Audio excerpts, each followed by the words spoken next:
Identify the signs of mental overload: brain fog and constant forgetfulness, decision fatigue and procrastination, a lack of creativity, a reduced problem solving ability, and then anxiety, stress, and difficulty sleeping. Welcome back to the Business Growth Mindset Podcast, where we help business owners and founders scale their businesses with clarity, strategy, and confidence.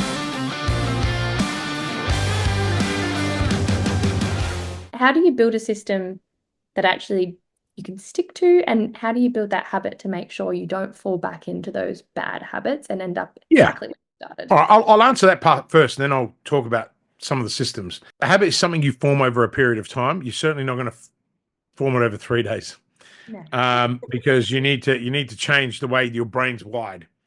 And unfortunately, most people are not wired for success, right? They all want it. They're just not prepared to do the hard work. And the easiest example of this is weightlifting, right? Actually, I'm going to use you as an example. Last week, you did your extreme trip to the gym where you trained 5 days. You couldn't even walk, I'm back right? at it tonight. Right? Okay, but you couldn't even walk. You're like, It's like me and you walking around in the office. It was like two walking geriatrics, right? And you're like 30, I'm like 47. So it's not like, combined age 77, and that's exactly how we were behaving, like unfit 77-year-olds. But the reality of it is it's consistency, right? That's the secret. So, a lot of people don't know, well, they found out on the weekend that in the end of September, started training again. And the irony of it is, I used to be nicknamed the Bear because I'm very strong. And so when I used to train at the gym 14 odd years ago, I hold a lot of records for lifting in that gym, not like famous records, but amongst a very big group of bodybuilders, and benching 265 kilos, like that was, a bench press for me. But then I met Lucy, and I decided to get back in the food game, and just started eating way too much, drinking too much. And we had children, and 65, 70 kilos later. But I made a decision to change. And I've tried to change for 6 or 7 years, could never get into the habit. So I went to memory recall. And this is I'm giving you guys super intel.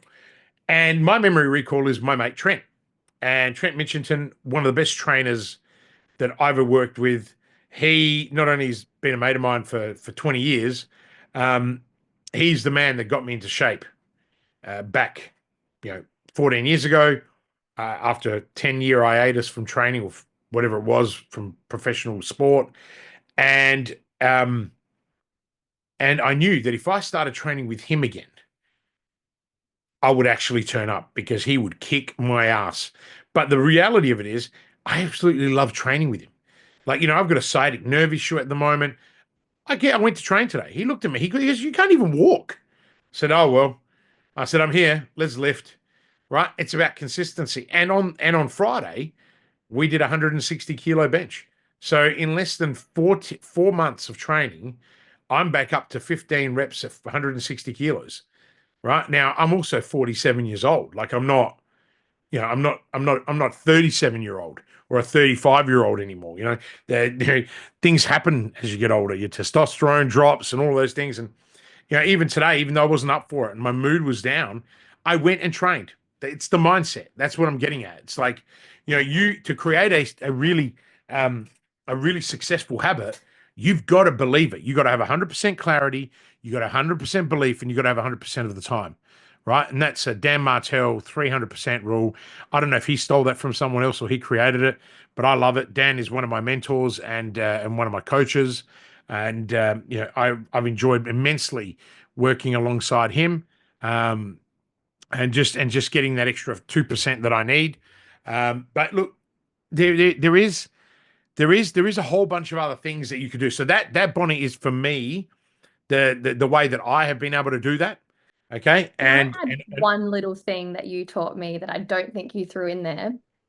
When maybe a couple of years ago, when I was trying to get into the habit of actually putting my task down, and you said, don't worry about actually doing it all perfectly. While you're building the habit, the only thing you have to do is you have to sit down for the 15 minutes and write stuff down. I don't care Yeah. if you succeed or fail, the habit you're building is sitting down and planning for 15 minutes. And for me, that really helped because it wasn't about winning or losing at whatever I was doing. It was just making sure I made that time for planning. And that's the one thing that actually really worked for me.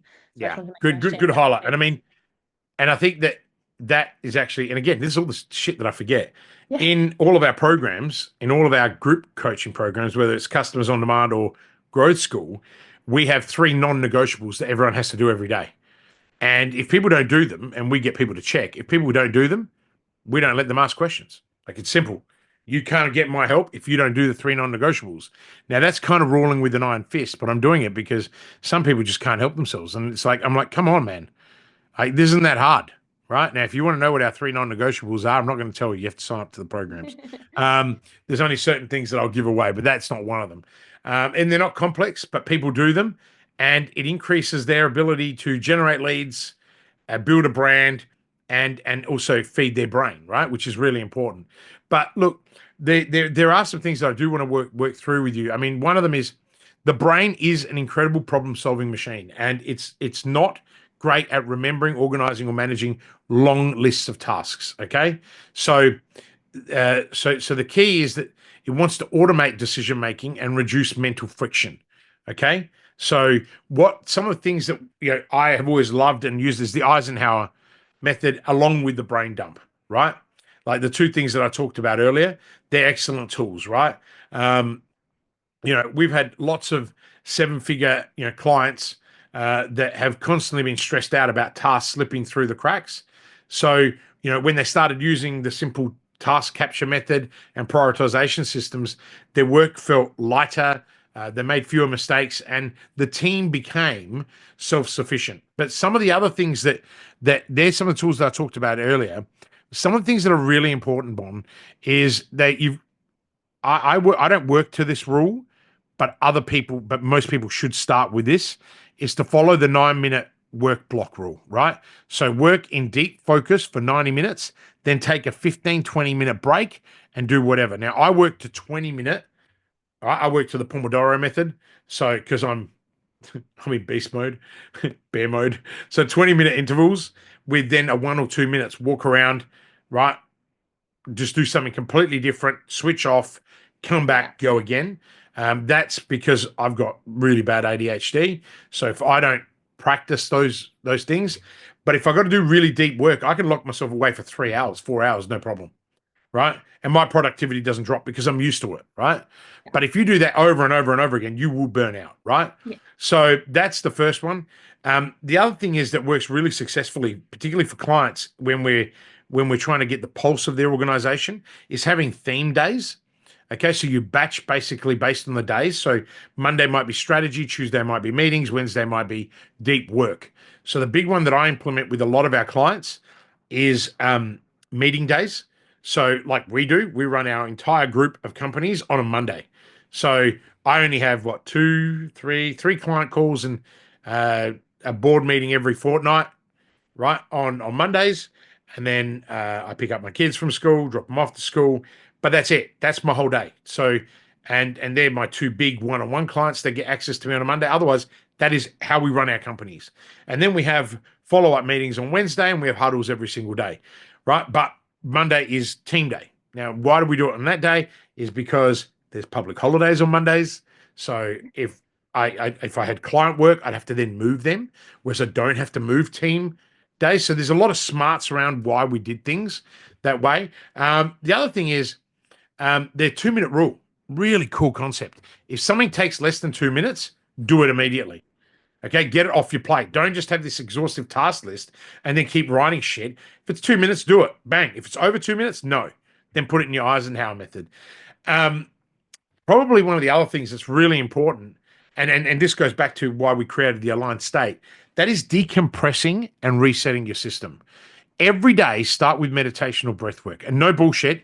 If you told me that meditation was going to change my life, right, 30 years ago, I would have said bullshit. And then all of a sudden, I started, and I've been doing meditation for a long time. I've been doing breath work for a long time. And it's gotten me over some of the most stressful moments of my entire life. It's not, most people don't build a $30 million empire and then lose it, right? Like, and most people that lose it lose their own soul. For me, my spirituality, my strong mindset, but the breath work and meditation got me through those most difficult days of my life. And then that helps you build that resilience, that grit that you need to move forward. So I can't undervalue meditation and breath work. For some people, it's yoga, whatever it might be. The other thing is people should have an end of day shutdown routine. So where they, review their accomplishments, plan for tomorrow's priorities, and physically step away from work, right? And this is the problem with people that work from home. Like, you work from home now, like, because you're in middle of nowhere again, moving around the countryside for certain reasons. But Yeah. but the other thing is use weekly clarity check-ins. So reflect on your work, right? Yeah. What worked, what didn't work, and adjust accordingly. Okay. So you know, I also work with a handful of CEOs and CMOs, like chief medical officers, where I advise them. And these guys are constantly overwhelmed by what I call decision fatigue.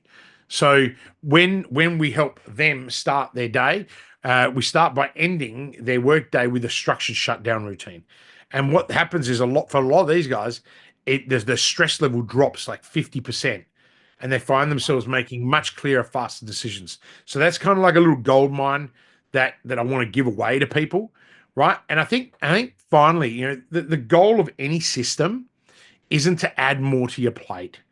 It's Yeah. actually to give you back time, to give you back focus, and to create more energy. So when you build simple, repeatable systems for capturing tasks, managing focus, as well as resetting your mind, you actually free yourself from the mental clutter and you step into peak productivity and well-being. And that, to me, is what a great system does.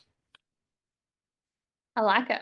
Thank you very much. The only thing I would add on to that as well is working from home. The one thing that also can assist with that whole situation, because it's not ideal. I agree. I hate it, but circumstance says I have to right now. Having a room where you only go in there to work. Try, like, obviously not everyone has access to that, but if possible, having a door you can shut and say, I'm leaving now. I'm no longer at work. Goodbye. Makes a huge 100%. difference mentally.